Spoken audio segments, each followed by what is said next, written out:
Nous sommes le 11 octobre 2025. Peuple d'Afrique, des leaders influents du groupe terroriste État islamique au Grand Sahara ont été éliminés.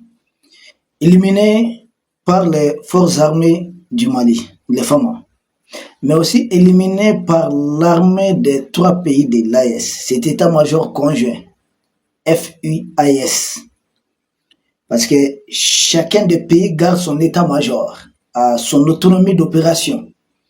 Mais ensemble aussi, les trois pays se sont mis ensemble pour créer un état-major qui n'obéit pas à un seul pays, mais qui a ses missions tout à fait spécifiques.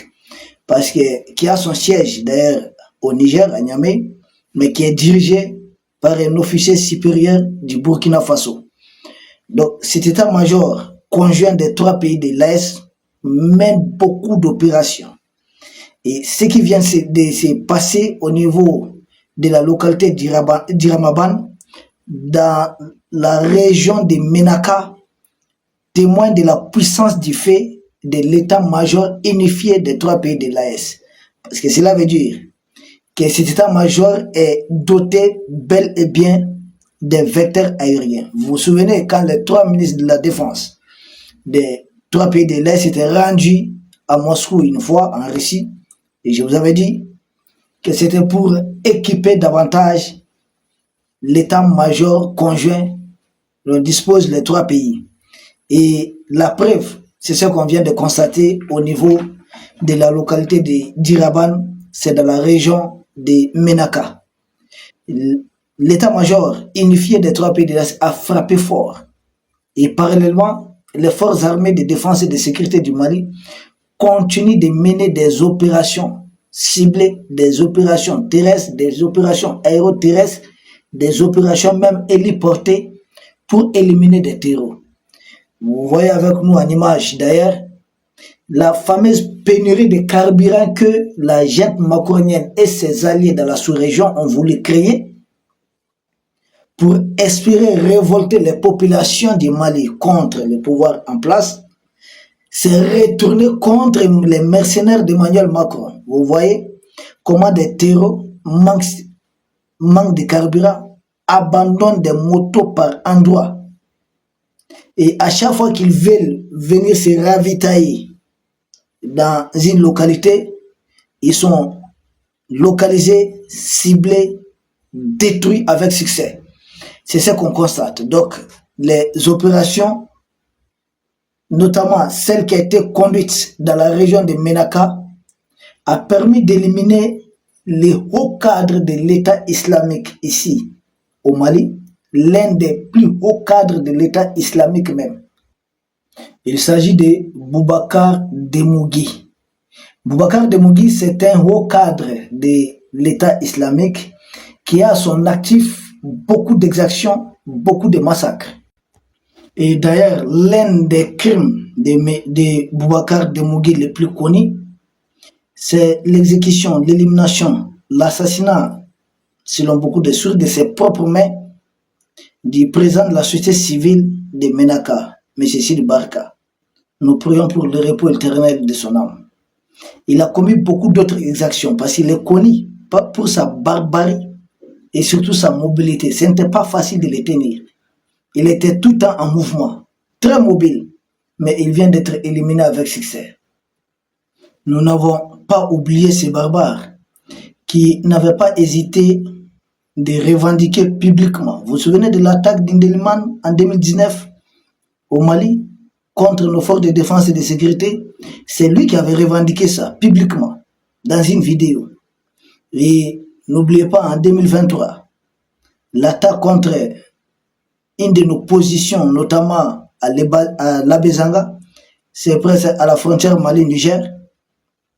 Il était encore à la tête de cette opération. Il nous avait échappé à ce niveau. C'est Boubacar Demougui.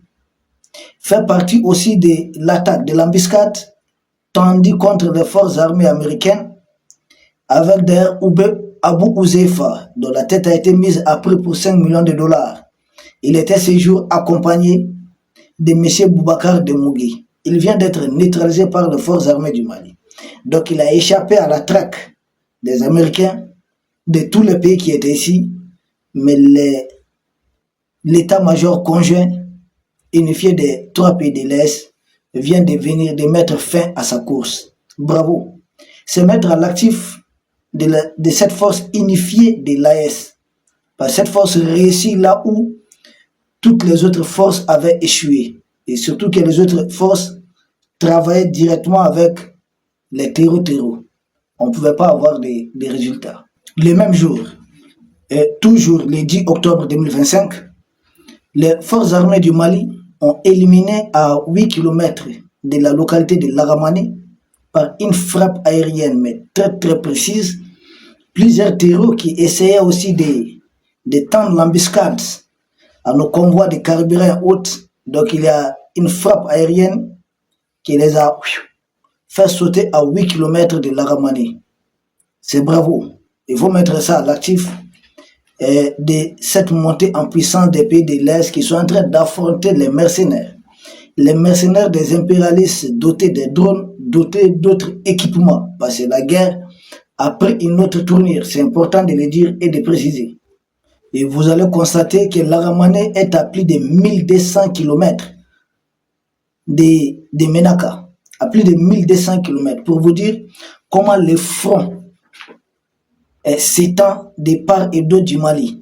Mais pendant qu'on était en train de neutraliser les chefs de l'État islamique à Menaka, au même moment, une autre opération visait des terreaux à 8 km de la localité de Lakamani, donc dans la partie sud du Mali.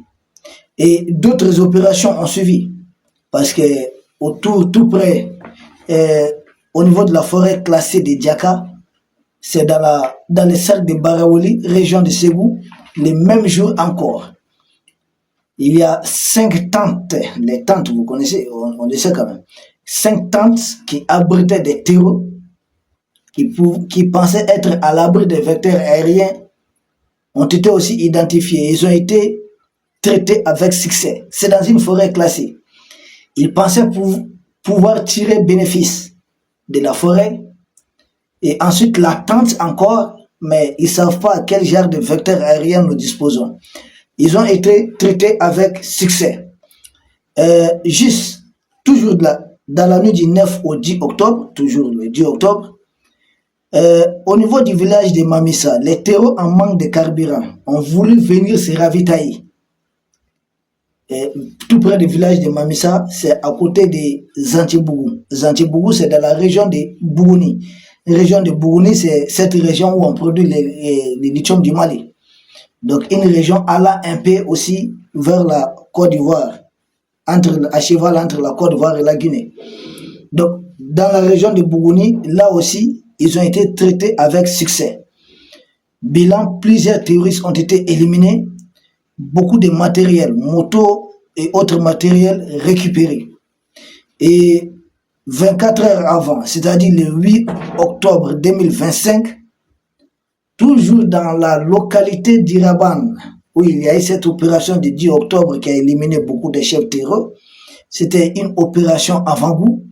Localité d'Iraban, là aussi, il y a beaucoup de terreux qui ont été éliminés. La même date, toujours le 8 octobre, Kolondjeba, Zegwa, Heremakono, tout ça c'est entre le Mali, la Côte d'Ivoire et un pays, le Heremakono, c'est à la frontière du Mali et du Burkina Faso. Mais Zegwa, frontière Mali-Côte d'Ivoire, Heremakono, frontière Mali-Burkina, Kolondjeba, c'est le Mali, mais très proche de la Côte d'Ivoire. Là aussi, il y a eu des opérations simultanées. Dans chacune des 3 localités, beaucoup de terreaux ont été envoyés de l'autre côté. Même avant ça, le 6 octobre, 2 jours avant, toujours à Kolondjeba, les terreaux qui voulaient s'attaquer à un de nos convois de ravitaillement, d'escorte d'ailleurs, ont été identifiés et neutralisés avec succès. Peuple d'Afrique, une information détail également. Parce que ce jour 11 octobre 2025,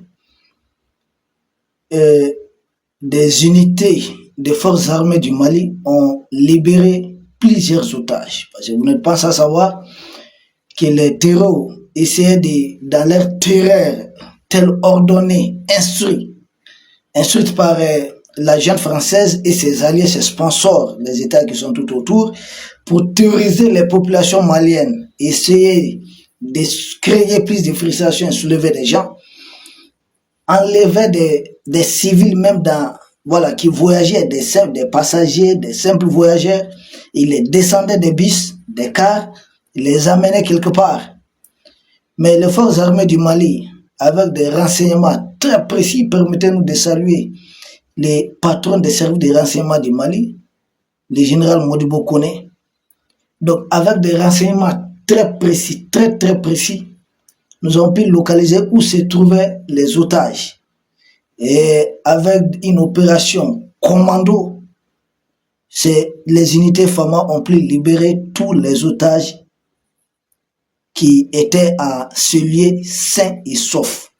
Donc les otages détenus à cet endroit de la région de Nioro ont tous été libérés sains et saufs par une opération éclair des unités d'élite, des unités commando, des forces de défense et de sécurité du Mali. Ça aussi, nous disons bravo.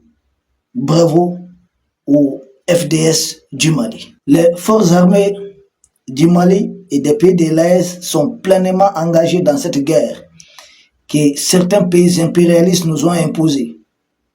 Merci à l'état-major du Mali qui ne cesse de communiquer et nous allons continuer à vous partager les bonnes informations. Je ne sais pas ce que Wassim Nasr a à dire. Vous voyez qu'il fait longtemps qu'il ne vient pas sur le plateau. Il n'ose plus s'attaquer à des camps militaires et autres du Mali. Maintenant, ils essaient d'aller, même ça, ils sont en difficulté. Parce qu'ils sont en pénurie de carburant. En témoigne cette image.